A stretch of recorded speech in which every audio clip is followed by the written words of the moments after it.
Tudo da Canção Nova em um só lugar. Canção Nova Play. Muito boa tarde, meus amigos e amigas que acompanham a TV Canção Nova. Boa tarde a vocês que estão aqui no nosso estúdio, ao vivo, no Santa Clara, para participar do nosso programa Pergunte e Responderemos. É um programa que tem como objetivo responder suas perguntas de maneira assim, bem prática, bem rápida, porque são muitas perguntas, ok? Vamos lá, vamos sempre começar rezando, pedindo à Virgem Maria que interceda por nós, que ela peça a Deus para nós nesse momento a sua graça e a sua bênção. Em nome do Pai, do Filho, do Espírito Santo. Amém. Ave Maria, cheia de graça, o Senhor é convosco. Bendita sois vós entre as mulheres. Bendito é o fruto do vosso ventre, Jesus. Santa Maria, Mãe de Deus, rogai por nós, pecadores, agora e na hora de nossa morte. Amém. Glória ao Pai, ao Filho e ao Espírito Santo, como era no princípio, agora e sempre. Amém. São José, rogai por nós. Em nome do Pai, do Filho e do Espírito Santo. Amém. Sejam bem-vindos, vocês que estão aqui na Canção Nova, participando das atividades aqui e aqui no nosso programa. Vou dizer o nome da cidade de vocês, e aí vocês podem levantar a mão, todos os nossos câmeras vai mostrá-los aí. Nova Friburgo, Rio de Janeiro. Aí, Juiz de Fora, Minas Gerais. Brodowski, São Paulo. Ribeirão Preto, São Paulo. Mojimirim, São Paulo. Itapemirim, também, São Paulo. Embu das Artes, São Paulo. Taubaté, São Paulo. São José dos Campos, São Paulo. E Jundiaí, São Paulo. Hoje São Paulo está na maioria aqui. Muito bem, eu quero começar mostrando aqui alguns lançamentos novos de livros, né?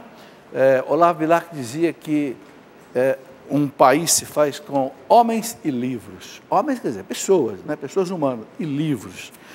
Então, Dom Benedito Beni, bispo emérito de Lorena, lançou esse livrinho que é sobre uma reflexão dele sobre as 7 palavras de Cristo na cruz.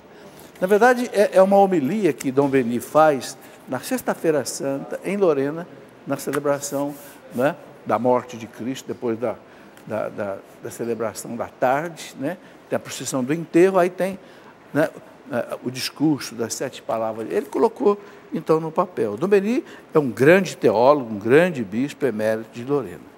Bom, Dom Henrique Soares, bem conhecido, responde aqui as nossas perguntas, ele hoje vai responder mais 2 perguntas. Dom Henrique, que é bispo lá em Pernambuco.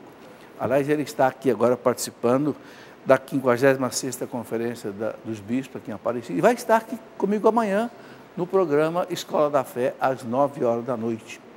Vamos estar conversando sobre várias coisas, inclusive 2 livros dele. Ele já lançou aqui com a gente Escatologia, o Fim do Mundo, né? Dom Henrique Soares é muito capacitado. E agora ele está lançando esse livro maravilhoso, né? A Caminho da Terra Prometida. Esse livro é o seguinte, é uma reflexão, uma espécie de um retiro espiritual que você pode fazer na sua casa. Ele fez baseado naqueles 40 anos que o povo caminhou no deserto em direção à Terra Prometida, adaptando a nossa vida de hoje. O deserto é um lugar árido, de silêncio, de meditação, de encontro com Deus. Deus fez aquele povo atravessar o deserto 40 anos, numa caminhada que podia ser de um mês. Do Egito até a Terra Santa, está indo um mês caminhando. Mas Deus deixou o povo ali no deserto para amadurecer na sua fé, antes de entrar na Terra Prometida. Esses 40 anos é com a nossa vida aqui na Terra. Deus amadurece a gente aqui para a gente ir para o céu. A Terra Prometida é um sinal do céu. Dom Henrique faz esta reflexão. Amanhã ele vai estar conversando sobre isso aqui. Bom, temos aqui também, nessa coleção de livrinhos que eu tenho lançado, que eu chamei de Formação Católica, são muitos assuntos, né? Sobre temas da nossa fé católica, coisas que o povo tem muita dúvida. Então nós estamos lançando aqui mais 2 livrinhos. Por que ser devoto do coração de Jesus? Vamos ter agora em junho a festa do coração de Jesus. Depois da Páscoa, a gente coloca várias festas importantes.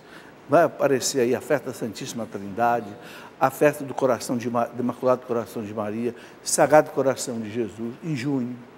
O que é essa devoção?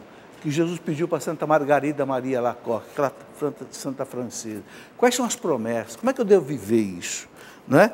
E depois, um livrinho resumindo o que é a Inquisição. Eu tenho um livro completo sobre a Inquisição, 200 e tantas páginas, mas quem quiser ter um resumo, aqui nesse livrinho é um resumo. O que foi essa Inquisição que tanta gente fala e pouca gente entende? Tá? Muito bem, vamos às perguntas que nós já temos aqui na mesa. A primeira delas, uma pessoa que pediu para não ser identificada, a gente respeita.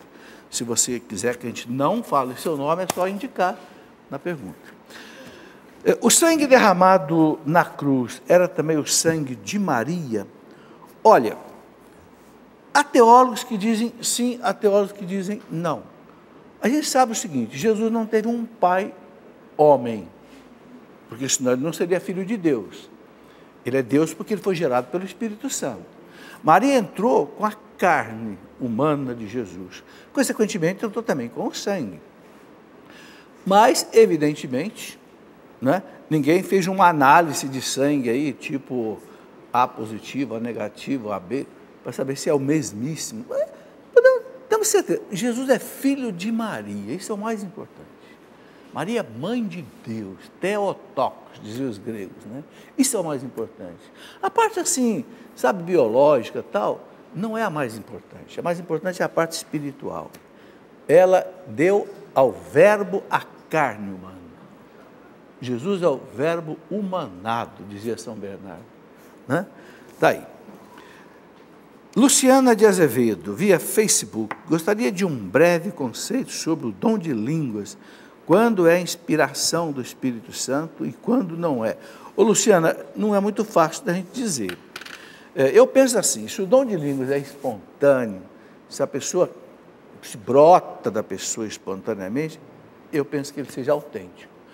Mas se é uma coisa forçada, aí há que desconfiar. Né? Eu me policio em relação ao dom de línguas. Em que sentido? Eu só deixo acontecer o dom de língua nas minhas orações quando ele vem espontaneamente. Porque se é dom, é dado. São Paulo fala, todos oram em língua? Não. Todos fazem milagres? Não. Então, tem que ser algo assim muito natural. Eu escrevi um livro sobre a renovação carismática católica, está aqui, que aqui tem um capítulo sobre isso. Descerá sobre vós o Espírito Santo. Desde 1974, que eu estou na renovação com o Padre Jonas, né? E aí eu escrevi esse livro contando toda a minha experiência e contando o que é a vida no Espírito Santo, os dons, os frutos, o batismo no Espírito Santo.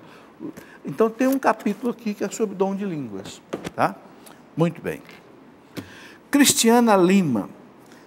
Existiu um santo com o nome Maurício e que foi considerado santo dos soldados? Sim. Da chamada famosa legião de Tebas. Por volta do ano 280, 290, foi a pior perseguição que a igreja sofreu por parte do Império Romano. O imperador chamava-se Diocleciano.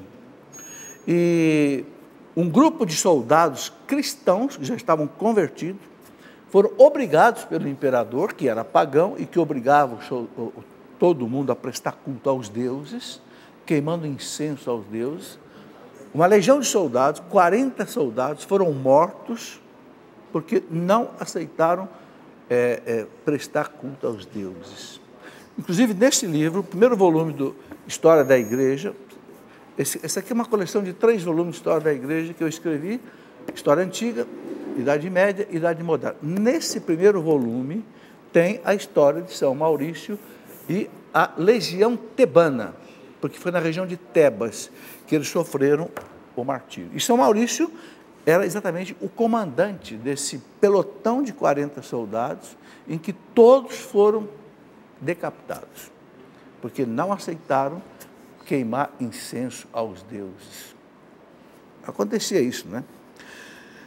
Crislaine Andrade, a igreja está acima da palavra de Deus ou é ao contrário?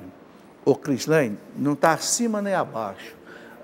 Cristo entregou, Deus entregou para a igreja a palavra de Deus. Jesus disse para os apóstolos, né? Está lá, Lucas 10, 16. Quem vos ouve, a mim ouve. Quem vos rejeita, a mim rejeita. Quem me rejeita, rejeita aquele que me enviou, o Pai. Então, a igreja, ela é intérprete da palavra de Deus. A palavra de Deus precisa ser interpretada. Porque senão cada um interpreta de um jeito. Por que que o protestantismo criou mais de 30 mil denominações diferentes? Porque cada um interpretou diferente. Na época de Lutero, só aquela frase, isto é o meu corpo, tinha 200 interpretações diferentes. Nós católicos não temos. Por quê? Porque a igreja, o magistério da igreja, o Papa e os bispos, a interpretação é essa. Isto é o meu corpo. O que que é? Corpo, sangue, alma, divindade de nosso Senhor Jesus Cristo. Ponto. Entendeu? Então a Bíblia precisa ser interpretada, porque é difícil a Bíblia. Não é fácil você entender o Antigo Testamento, os profetas, os livros sapienciais, os livros históricos, o Gênesis, o Apocalipse. Aí, tem um livrinho aqui sobre o Apocalipse, por quê? Como entender o Apocalipse? Não é fácil, entendeu? Então, a palavra de Deus, ela foi entregue para a igreja interpretar. O catecismo da igreja diz assim, que Cristo concedeu à igreja o carisma da infalibilidade, parágrafo 889 do catecismo. Cristo concedeu à igreja o carisma da infalibilidade para interpretar sem erro a tradição da igreja e a Sagrada Escritura. Por isso que a Igreja Católica manteve uma unidade e os protestantes se dividiram. Por quê? Porque faltou alguém para interpretar, dar uma interpretação só às coisas, entenderam? Muito bem, então é isso aí. Eu quero dizer que tem vários livros que podem ajudar a gente a entender isso. Eu gravei, por exemplo, uma coleção, não está aqui agora, de 100 horas de um curso bíblico em CD, analisando, explicando como é que a igreja interpreta cada livro da Bíblia, os 73 livros. Não é? Então, a gente precisa estudar um pouco essas coisas para entender como que a igreja interpreta a palavra de Deus. Olha, gente, tem uma passagem de São Pedro que me assusta. Segunda carta de São Pedro, capítulo 3, versículo 16. São Pedro, falando das cartas de São Paulo, São Pedro diz assim: nas cartas de São Paulo tem coisas difíceis de entender que os espíritos ignorantes interpretam errado para a sua própria perdição. Quero ler aqui para vocês não pensarem que eu estou inventando alguma coisa. É muito séria essa questão que São Paulo fala. A pessoa que está interpretando a Bíblia sozinho, sem ouvir o que a igreja... Não é? 2 Pedro 3,16. Quero ler para vocês. É o que ele faz em todas as suas cartas. Ele quem? Pedro falando de São Paulo. É o que ele faz em todas as suas cartas, nas quais fala nesses assuntos. Nelas, há algumas passagens difíceis de entender. Ora, São Pedro dizendo que nas cartas de São Paulo tem palavras difíceis de entender, cujo sentido os espíritos ignorantes ou pouco preparados deturpam para a sua própria ruína. Como o fazem também com as demais escrituras. Ora, o que São Pedro está dizendo aqui? A pessoa que se mete a interpretar tudo sozinho, contra a interpretação da igreja, ele pode interpretar errado e está encontrando a sua ruína, ao invés de encontrar a sua salvação. Todos nós temos que ler a Bíblia todo dia, mas se eu tiver dúvida, quem é que vai tirar a minha dúvida? A igreja. Você entendeu? Não sou eu sozinho que vou, eu acho que é isso e pronto, acabou. Não, eu não tenho o carisma da infalibilidade. Quem tem é a igreja. Por isso que a igreja tem o catecismo. O que é o catecismo? Tem um catecismo aí? Tem um catecismo aí? Por que o catecismo? O que é o catecismo? É a explicação da Bíblia. Sabe quantas vezes o catecismo cita a Bíblia? Quantas vezes o catecismo cita a Bíblia? 3.000 vezes. Tem 3.000 passagens da Bíblia. Por quê? A Bíblia, ela é o quê? Ela é a explicação teológica, doutrinária da Bíblia. O catecismo fala, o que a Bíblia... Isso pode trazer aqui, Bruno. O que a Bíblia ensina para nós em termos de doutrina? É o que está aqui. Quem sabe o catecismo, interpreta a Bíblia direito, segundo a orientação da igreja. Entenderam? Isso é muito importante para nós. Muito importante. Ok? Muito bem. Não quero ser identificado, tudo bem. Um católico pode praticar coisas como simpatias, entre aspas? Não pode. É superstição. Ultimamente tenho tido grandes debates com minha mãe a respeito disso, e nesse debate falo para ela que simpatias e macumbas são a mesma coisa. Não é que seja a mesma coisa, é superstição. Por que a igreja tem no catecismo a condenação da superstição? Por quê? Porque a superstição, o que ela é? É você querer poder fora de Deus. É como se você obrigasse Deus a fazer. Eu vou pegar aqui um sal grosso, botar atrás da porta, uma ferradura pendurada na parede, e eu vou conseguir o que eu quero. O que é isso? Se ferradura der sorte, burro não puxava a carroça.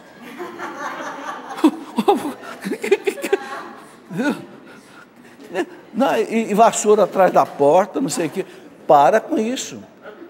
Isso aí, gente, isso aí é zombar de Deus. Eu preciso de alguma coisa, vou pedir para Deus. Deus é o meu Criador. Deus é todo-poderoso. Deus me ama. A providência divina cuida de cada um de nós. Aí, ao invés de eu buscar em Deus, eu vou fazer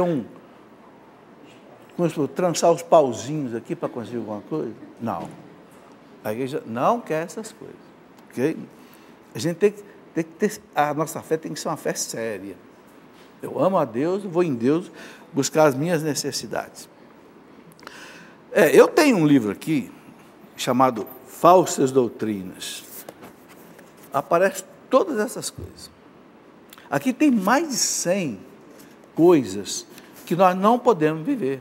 São Cipriano Mago, Universo em Desencanto, O Vale do Amanhecer, Astrologia, Horóscopo, Invitação à Lavia, Legião da Boa Vontade, Cientologia, o livro de Urântia, tem 1000 coisas. Isso aqui foi um trabalho, muito tempo que eu fiz. Eu coletei mais de 100 artigos de Dom Estevão Bittencourt, com autorização dele na época, um dos maiores teólogos que já teve no Brasil, com autorização dele, fiz esse livro. O povo não ser enganado com falsas doutrinas, falsos pastores. Entende? Infelizmente acontece muito, né? Leandro Gomes, de Brotas, em São Paulo. Brotas, é isso mesmo? Brotas, né? Ele pergunta aqui o seguinte: padre ortodoxo pode celebrar missa na Igreja Católica? Nós podemos participar da missa da Igreja Ortodoxa? Não pode. O que é a Igreja Ortodoxa? Eu vou explicar. É uma parte da Igreja Católica que separou da Igreja Católica em 1054. Foi chamado cisma de Cerulário, Miguel Cerulário. Lá do Oriente, da Grécia, ele separou de Roma. Então, eles mantiveram a sucessão apostólica, por isso os sacramentos são válidos, mas nós católicos não podemos participar. Por quê? Porque eles saíram da jurisdição do Papa, eles não obedecem ao Papa. Então, o católico não pode participar de missa ortodoxa. O Código de Direito Canônico abre uma exceção. Qual é a exceção? Se você mora numa cidade e não tem igreja católica na sua cidade, o que é muito difícil, né? E tem uma igreja ortodoxa, e um padre ortodoxo vai celebrar a missa, aí você pode assistir. E a missa vale, e a comunhão é válida. Eles têm a sucessão apostólica, mas assim, só nesta exceção. O católico, a regra geral, não pode participar. O padre ortodoxo não vem celebrar na igreja católica, né? Agora, se não tem nenhuma igreja católica para você participar da missa, então você pode excepcionalmente participar. Outra pessoa que pede para não ser identificada: sou casada há 7 anos, tenho muitos ciúmes de meu esposo, com uma ex-namorada com a qual tenho um filho de 9 anos. Sofro com isso, como devo agir? Olha, aí o catecismo não explica isso. Como resolver isso? Bom, eu penso que quando você casou com ele, você já sabia dessa história. Porque está dizendo aqui que o filho com a outra já tem 9 anos. Você foi casado há 7 anos, então você casou, o menino já tinha 2 anos. Você já sabia. Então aí, eu acho que aí já tinha que ter sido feito algo muito bem combinado. Porque é filho dele, ele vai ter que ver essa criança. Você aceitou casar com ele já com esse filho, né? Agora, com relação à pessoa que foi namorada dele, né, que a mãe do filho, aí eu penso que vocês têm que ter uma conversa muito clara no seguinte: somos casados, eu sou casado com você, esqueça ela. Vamos conservar a pureza do nosso casamento, da nossa vida. Aí tem que ser um pacto, uma aliança. E casamento é uma aliança, né? Aliança quer dizer o quê? Compromisso. Por que a aliança ela é redondinha? Sabe por quê? Quem está dentro não sai, quem está fora não entra. Por que ela é de ouro? Porque o ouro é um metal que não mistura. Você não faz liga de ouro. Você consegue misturar ferro com cobalto, com níquel, com molibdênio, platino. Você não mistura ouro com nada, ele não aceita fazer liga. O ouro é puro. Por isso que a aliança é de ouro. É eu e você, mas ninguém, é puro. Entende? E a gente põe nesse dedo aqui, também sabe por quê, né? Porque aqui tem uma veia que vai no coração. É outro sentido da aliança na mão esquerda, no sentido anular, né? Então, aí, sabe, o casamento tem que ser levado muito a sério. Se você aceitou casar nessa situação, teu marido também, então vocês têm que ser fiel um ao outro, em nome do casamento que vocês, aliás, fizeram diante de Deus. É Deus que é o juiz dessa questão. Muito bem. Olha, tem muito livro que você podia ler, por exemplo, Família Santuário da Vida, Sereis uma Só Carne. Eu escrevi um livro que eu chamei de Problemas no Casamento. Eu tenho 8 livros sobre a questão de família, casamento, desde namoro até, né, outras coisas. Muito bem. Amanda Silva, via Facebook, gostaria de saber se a representação de anjos em imagens e esculturas exibindo nudez é proibido. Pois assistindo uma pregação no meu grupo de oração, o pregador disse que anjinhos nus, esses de decoração, são diabólicos e que a única representação de anjos permitidos são São Miguel, São Gabriel e São Rafael. Bem, gente, aqui nós temos que entender um pouco da questão da arte. Seguinte, todo mundo aqui já ouviu falar do Renascimento. O Renascimento foi aquela época, mais ou menos do século XIV, XV, em que voltou para o Ocidente a cultura grega romana antiga. E houve muita representação, assim, artística de santos, de anjos, né? O artista tem uma cabeça que ninguém segura, né? Então, muitas vezes, um anjinho nu não significa impureza, significa pureza, inclusive. Porque nós todos nascemos nus. E que impureza tem uma criancinha? Nenhuma impureza. Então, não tem esse negócio de anjinho, porque está representado nu, ser diabólico. Não tem isso, de jeito nenhum. Entende? É claro que na nossa cultura ocidental, hoje mais, a gente, por exemplo, o anjo que anunciou a Maria, não é? É representado um anjo de maneira assim tão bonita, muito bem vestido, né? Muitas pessoas tiveram visões, muitos santos tiveram visões de anjos. O anjo, ele não tem corpo, mas por que quem tem visão de anjo vê o anjo com um corpo? Porque senão não consegue identificar que é um anjo. Então Deus permite uma visualização de um anjo que é puramente espiritual, para que o anjo possa cumprir a sua mensagem que Deus... O anjo anunciou a Maria, Maria viu o anjo, mas não era exatamente encarnado, porque o anjo é por espírito. Mas Deus permite essa visualização, e aí essas características todas de anjo que nós temos, ou foram artistas que moldaram, ou foram visões. Até do demônio o pessoal tem visão. Embora o demônio também seja puro espírito. Né? São coisas que Deus permite para a nossa instrução. Ok? Não quer ser identificada, tudo bem, tem muitas pessoas aqui que não querem, não tem problema. Quando uma pessoa morre e não deu tempo de confessar, e ela cometeu um pecado grave, para onde vai a alma dela? Olha, só Deus pode dizer. Quero dizer uma coisa muito importante aqui, gente. Se a pessoa cometeu um pecado mortal, pecado grave, não tem como confessar logo, porque a igreja ensina o seguinte: se a gente está em pecado grave, Deus não está em nós. Quem está em estado de graça é dogma de fé. Somos templos da Santíssima Trindade. Isso é uma maravilha. A maior maravilha que existe é essa. Mas eu perdi esse estado de graça por causa de um pecado grave. Não dá tempo de eu confessar. Faça um arrependimento.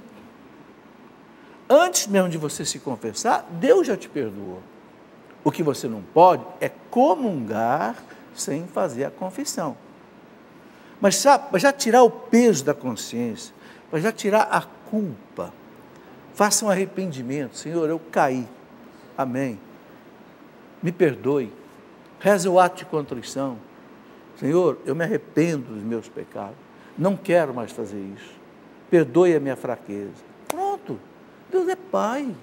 Você já está perdoado. Depois você vai se confessar com o padre. Entendeu? Então, é isso que a igreja ensina para nós. Bom, chegamos na hora do intervalo. Depois do intervalo, a gente vai ouvir Dom Henrique Soares respondendo 2 perguntas e eu vou responder as outras que vieram por e-mail, que vão aparecer depois ali no nosso plasma. Eu peço que você espere um pouquinho aí, que é bem rápido o nosso intervalo, a gente já volta já. Muito bem, já estamos de volta. Quantos minutos deu de intervalo, hein? 2, 3? Por que é tão rápido assim? Não deu tempo nem de vocês levantarem um pouquinho aqui. Por quê? Porque não tem propaganda. Porque não tem comerciais. E é o único intervalo no programa. O que significa isso? Que quem mantém toda essa televisão, não é só a televisão, é a Canção Nova. Rádio, TV, internet, casas de missão no mundo inteiro, é a sua ajuda, a sua colaboração. Por isso a Canção Nova tem que pedir. Qualquer televisão, quem que mantém a televisão? É a propaganda. Os patrocinadores, aqui não tem patrocinador. O que aparece aí são produtos da própria Canção Nova, mas não é ninguém de fora que paga para veicular uma propaganda, entenderam? Quer dizer, é uma televisão de Deus, 100% de Deus. Né? Então, aqui eu queria colocar uma coisa importante. Quem tem condição de contribuir, pode contribuir pelo boleto bancário, pode contribuir pelo débito automático em conta corrente. Se você tem conta em banco, quer contribuir todo mês, autoriza o banco a debitar da sua conta um determinado valor, num determinado dia, e passa para a conta da Canção Nova. Ok? É só você ligar aqui, telefone 12 31 86 2600, o pessoal do call center te orienta. E Deus gosta disso, da fidelidade. Ora, desde que a Canção Nova implantou esse sistema, eu contribuo por esse sistema.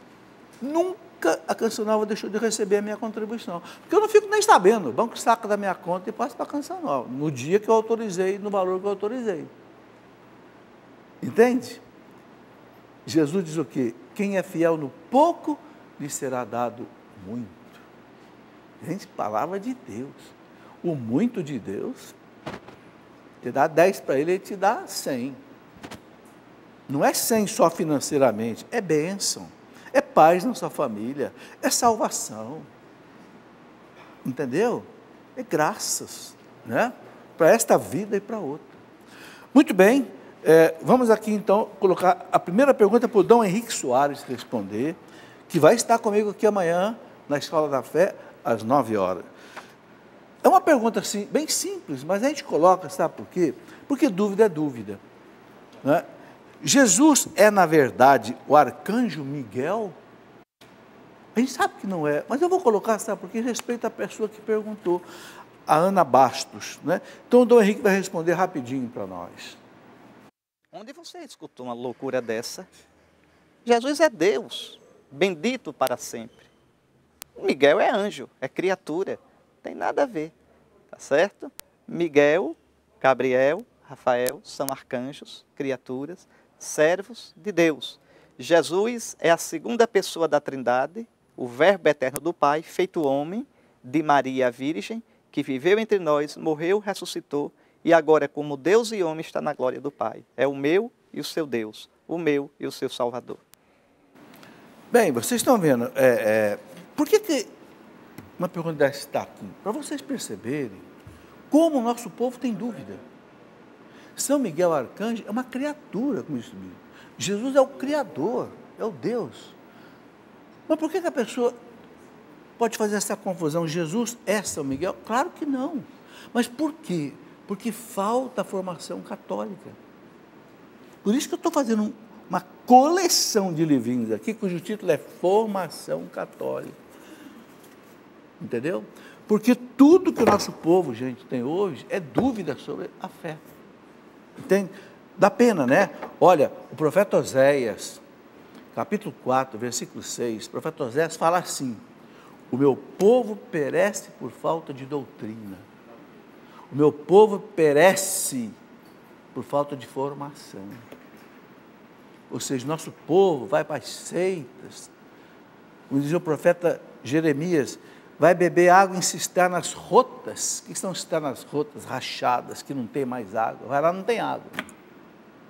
Por quê? Porque não tem informação. Então a gente precisa pensar bastante nisso.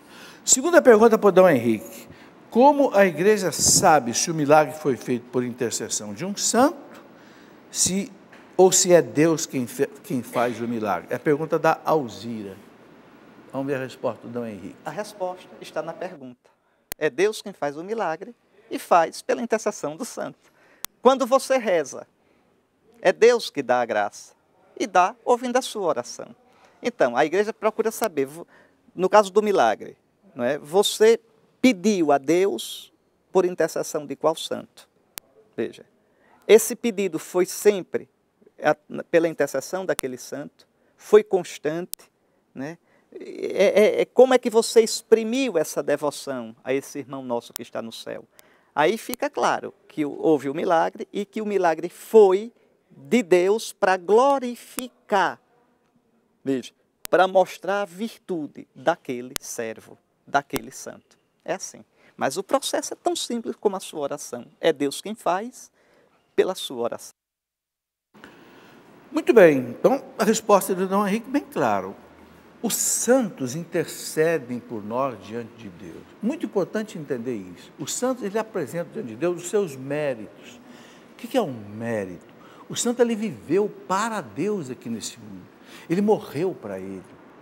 Você pega um João Paulo II, Madre Teresa de Calcutá, viveu.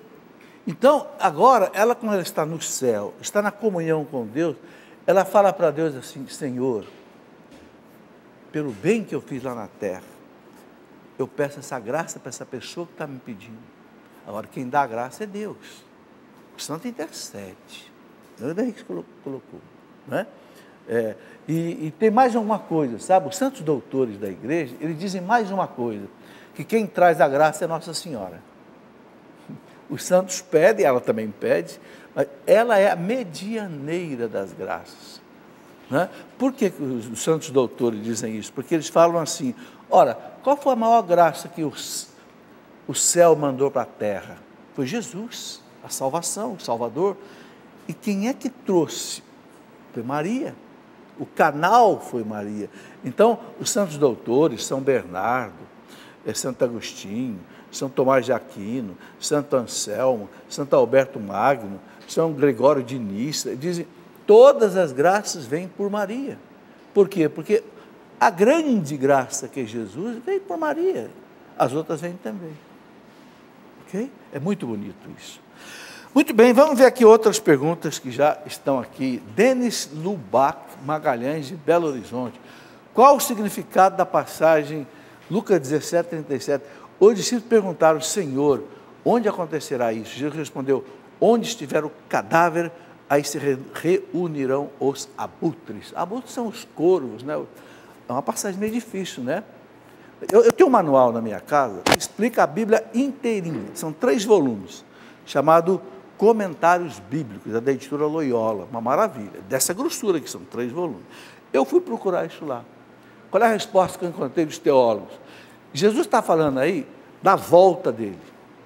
Então ele fala que ele virá como um ladrão. Não assim, na maldade do ladrão, mas na surpresa do ladrão. Você não sabe a hora que o ladrão vai chegar. Então, essa expressão que aparece aqui, onde estiver o cadáver, aí estarão os abutres, quer dizer o seguinte, o abutre, quando ele vê um cadáver, ele dá um mergulho. A águia, então, dá um voo. Por quê? Porque ela viu lá, está com fome. Então, então Jesus compara a surpresa da volta dele com esse voo de um abutre que um urubu que lá de cima dá um mergulho e desce na presa ali rapidinho, entenderam? Essa é a comparação.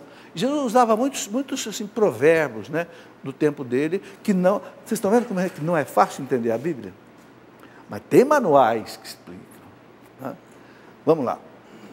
Não quero ser identificado, porque a igreja perseguiu os valdenses e os russitas, seguidores de John Hus. Bom, para você entender isso aí, você precisava ler o livro que eu escrevi sobre a Inquisição. Esse livro aqui, ó. Para entender a Inquisição. Não é?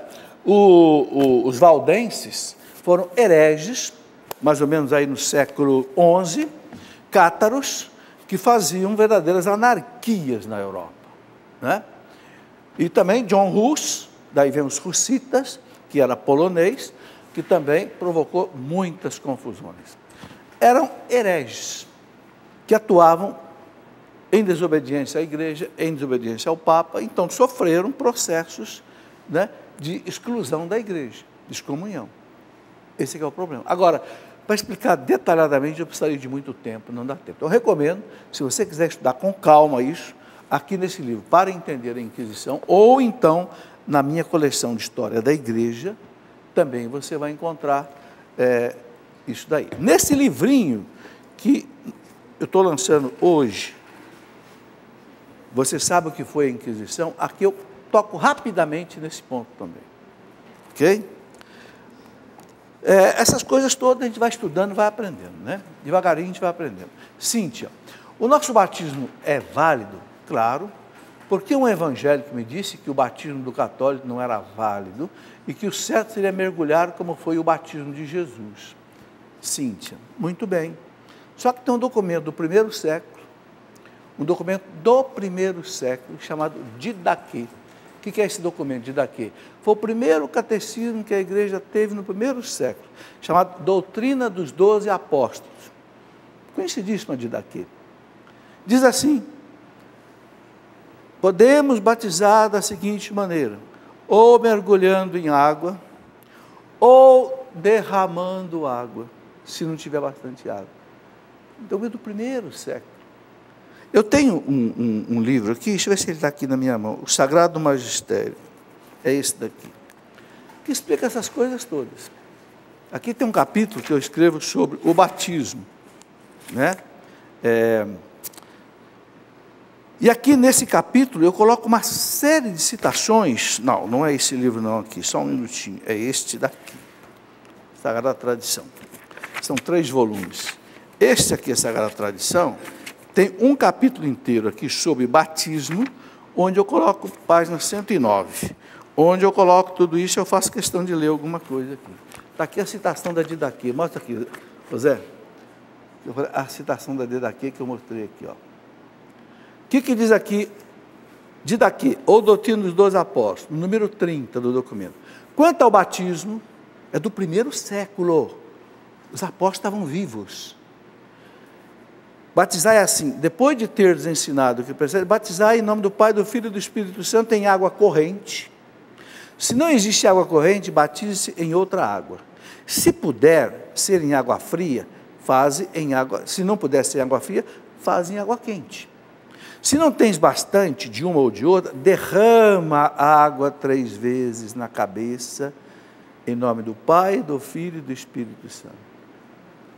A igreja aprendeu com os apóstolos isso daqui. Entendeu? Por isso que é sagrada tradição. Sabe, essas coisas a igreja não inventou. Essas coisas, de onde é que vem o nosso credo? Vem do primeiro século, dos apóstolos. Tudo que a igreja tem de tradição sagrada é tradição apostólica. Aí vem um protestante e fala para o católico que o nosso batismo não vale, o católico estremece. Bonito católico, hein? Que você é, hein? Você sabia que o protestantismo começou no ano de 1517? 1500 anos depois da igreja pregar, começa uma religião nova, e você vai lá acreditar no novo, e abandona 1500 anos de inspiração do Espírito Santo. Jesus falou para os apóstolos na Santa Ceia, quando vier o Paráclito, o Espírito da verdade, ensinar-vos-á toda a verdade. E o Espírito Santo veio no dia de Pentecostes e ensina para a igreja toda a verdade. Ou nós vamos rasgar isso, ou nós vamos pegar essa promessa de Jesus e jogar no lixo, como se nesses 1500 anos o Espírito Santo não tivesse ensinado a igreja. Ah, gente, vamos ser católicos, mais sério um pouco, né? Pelo amor de Deus, tá certo? Pega lá João 16, 12, 13, versículo 12, 13, Jesus dizendo, na Santa Ceia, eu ainda tenho muitas coisas para ensinar para vocês, mas vocês não estão preparados para ouvir agora. Mas quando vier o Paráclito, o Espírito da verdade, ensinar-vos-á toda a verdade. Promessa de Jesus. Quem disser que a igreja errou o caminho, está dizendo que Jesus mentiu. Jesus só disse que o Espírito Santo ia ensinar toda a verdade para a igreja. Como é que o meu amigo aqui está dizendo que o batismo nosso não vale? Sabe, gente, tem coisa que queima os neurônios da gente. Mas vamos lá. Fernando Pavan, eu gostaria de saber se fazer eutanásia em um cachorro em fase terminal com câncer é pecado. Olha, a igreja não proíbe, porque em cachorro não é eutanásia. Eutanásia é em pessoa humana. Por que eutanásia em nós não pode ser? Porque nós temos uma alma, que é a imagem de Deus. O cachorro não tem alma, o cachorro é pura matéria. Então, se o cachorro estiver no estado de sofrimento, assim como você pode matar um animal para comer, não tem pecado nenhum, não é? Você mata frango, você mata porco, mata boi, o animal, se estiver no estado de sofrimento, que o veterinário acha que é melhor sacrificar, a igreja não proíbe. Não é eutanásia, eutanásia é só para a pessoa humana. Joyce, de Apucarana, Paraná.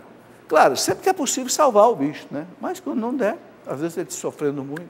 Sou casada no civil e meu marido é da religião, da congregação, e eu sou católico. Eu posso batizar meu bebê na religião católica? Bom, você pode batizar, se o seu marido concordar, né? Agora, vejam bem, aí já tem uma coisa que é importante dizer que vem antes. Para que um católico possa casar com um protestante, na igreja católica, tem que ter autorização do bispo. E a igreja faz duas exigências, é o chamado casamento misto. Quais são as duas exigências? Primeiro, a parte não católica não se compromete de não querer mudar a fé da parte católica. Segunda exigência, educar os filhos na fé católica. Aí a igreja celebra o matrimônio na igreja católica, mediante essas duas exigências atendidas. Então, não sei se houve isso entre eles. Sabe, Joyce? Agora, se o seu marido autoriza você católico, batizar na igreja católica, você está fazendo exatamente o que a igreja pede. Então, não há problema. Vamos lá. Sônia Zanetti, de Curitiba, no Paraná. Tenho muitos materiais como folders, cartas e boletos com imagens sagradas e gostaria de saber como descartá-las. Ouvi dizer que devem ser queimadas ou jogadas em água corrente. Na minha cidade tem coleta seletiva de lixo reciclável, não devo destinar esse papel. Sônia, a orientação da igreja é assim, tudo aquilo que é sagrado, principalmente se foi bento, uma imagem que foi benta, não deve ser jogada no lixo de jeito nenhum. O que você deve fazer? Ou queima, ou enterra num lugar que não faça poluição nem nada, para que não haja profanação. Não deve se jogar uma imagem sagrada no lixo, né? Porque ali, você sabe, lixo é lixo, né? Entendeu? Então, ou guarda, ou recupera, ou então destrói, ou pelo fogo, ou sepulta a coisa em terra. Cassiano, a heresia protestante é a que mais tempo durou ou houve outra? Olha, já tem 500 anos, né? Como eu falei, o protestantismo começou em 1517, já estamos com 500 anos, né? Houve outras heresias, por exemplo, o arianismo, que negava a divindade de Jesus. Ário era um presbítero muito famoso. O arianismo, a igreja levou 4 séculos para vencer o arianismo. Mas o protestantismo já tem 5. Eu penso que realmente é a divergência religiosa mais duradoura que existe é o protestantismo, que separou da Igreja Católica. Tem também os ortodoxos, né, que os ortodoxos separaram em 1054, como eu falei. Então, os ortodoxos já têm 1000 anos. Só que tem uma coisa, os ortodoxos, a doutrina deles é a mesma da nossa. Eles veneram os santos, veneram Nossa Senhora, têm os 7 sacramentos. O que os ortodoxos não têm é a jurisdição do Papa, não obedecem ao Papa.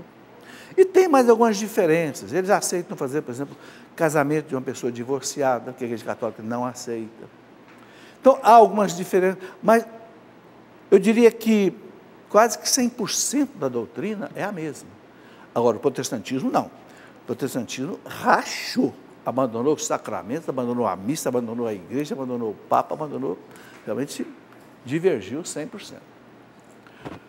Emerson, é possível a anulação de um casamento pela igreja para que um dos cônjuges possa contrair um novo casamento na igreja, já que são divorciados legalmente há bastante tempo? Emerson, é possível. Precisa fazer o quê? Precisa entrar no tribunal eclesiástico. Quais são as razões que podem levar um casal, a igreja, a dizer que um casamento não valeu? A igreja não anula casamento. Se o casamento foi válido, é válido para sempre. Agora, tem casamento que não foi válido, não aconteceu. Esse livro aqui, ó, que eu já mostrei hoje, Família e Santuário da Vida, tem um capítulo inteiro aqui sobre isso. Vou mostrar rapidinho aqui, dá um close, é exato. Nulidade de casamento. Quando é que acontece nulidade de casamento? Tem 19 razões que o Código de Direito Canônico coloca. Vou citar rapidamente aqui.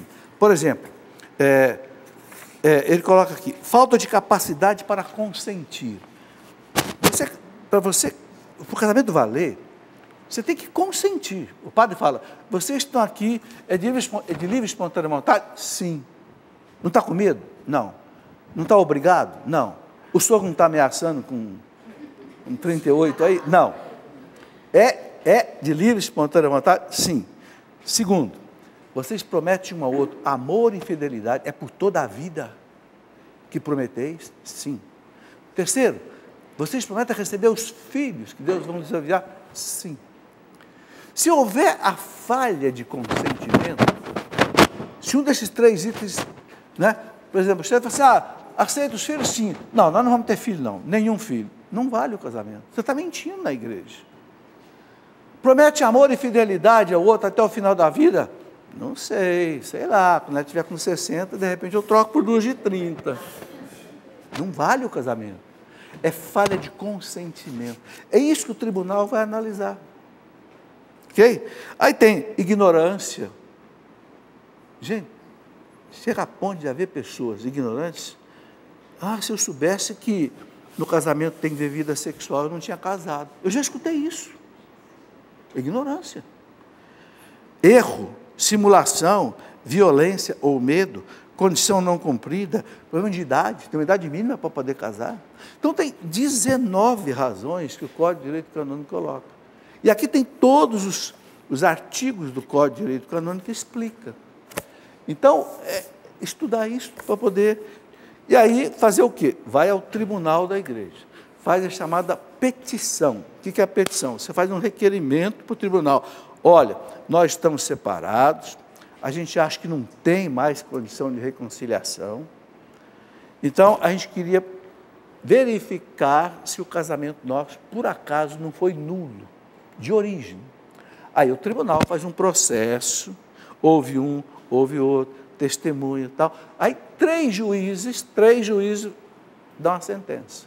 É para não empatar, né? Ou dá 3-0, ou dá 2-1, né? Para não empatar. Aí se o tribunal disser que, não, esse casamento foi nulo, pronto, aí o casal volta ao estado de solteiros e podem casar de novo na igreja. Certo? E o Papa Francisco fez uma coisa muito bonita. Primeiro, pediu aos tribunais que andem rápido, não demorem muito para dar sentença. Segundo, cobre o mínimo possível. Emanuele, todos nós temos a pessoa certa no nosso caminho, o amor da nossa vida. Como posso procurar essa pessoa para mim? Veja bem, não tem esse negócio de caminho certo. Se tivesse esse negócio de caminho certo, ninguém separava, tá certo? O pessoal separa, briga, porque pegou um caminho errado. Aí, minha gente, a importância do namoro. Deus pode pôr a pessoa no nosso caminho, mas não é tão fácil de você. Deus não vai bater na porta da sua casa e dizer, é esse, é essa. Não.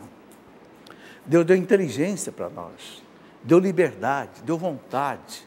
Deus quer que a gente use esses atributos, ok? Então, o namoro, eu tenho um livro inteiro sobre o namoro, porque o namoro é a fase da escolha, do conhecimento. Eu demorei 4 anos para casar, namorei 4 anos, para ter certeza se os meus valores eram os valores dela, se a minha religião era a religião dela, se o que eu queria é o que ela queria. Claro que não vai ser tudo igual, não vai ser tudo igual, mas o essencial tem que fechar, entendeu? Se você quer ter filho, a mulher não quer, não pode casar. Se você quer viver na igreja, trabalhar na igreja, e o outro não quer, fica difícil dar certo. Então, no namoro, o namoro é para isso. Eu costumo dizer, você vai comprar um sapato, você escolhe. Um sapato que dura aí pouco tempo, e a pessoa que vai viver com você a vida inteira tem que escolher sim. Claro, não vai escolher igual sapato, mas você tem que escolher. Né? O que essa pessoa traz? Fecha comigo ou não fecha? Tá? Muito bem. Ó, gente, terminou o nosso tempo por hoje. Eu quero agradecer a vocês que vieram participar aqui ao vivo, vocês de casa que também me acompanharam. Quero lembrar que amanhã Dom Henrique Soares vai estar comigo no programa Escola da Fé, vai estar falando desse livro aqui. Maravilhoso, gente. A Caminho da Terra Prometida. Olha, quem quiser fazer um retiro espiritual sozinho, pega esse livro e você, cada dia, pega um trecho dele, entendeu? É uma caminhada no deserto, que você faz na sua casa. Né? É um deserto na cidade que você pode fazer. Dom Henrique vai explicar isso amanhã aqui no nosso programa. Muito obrigado. Até o próximo encontro, se Deus quiser.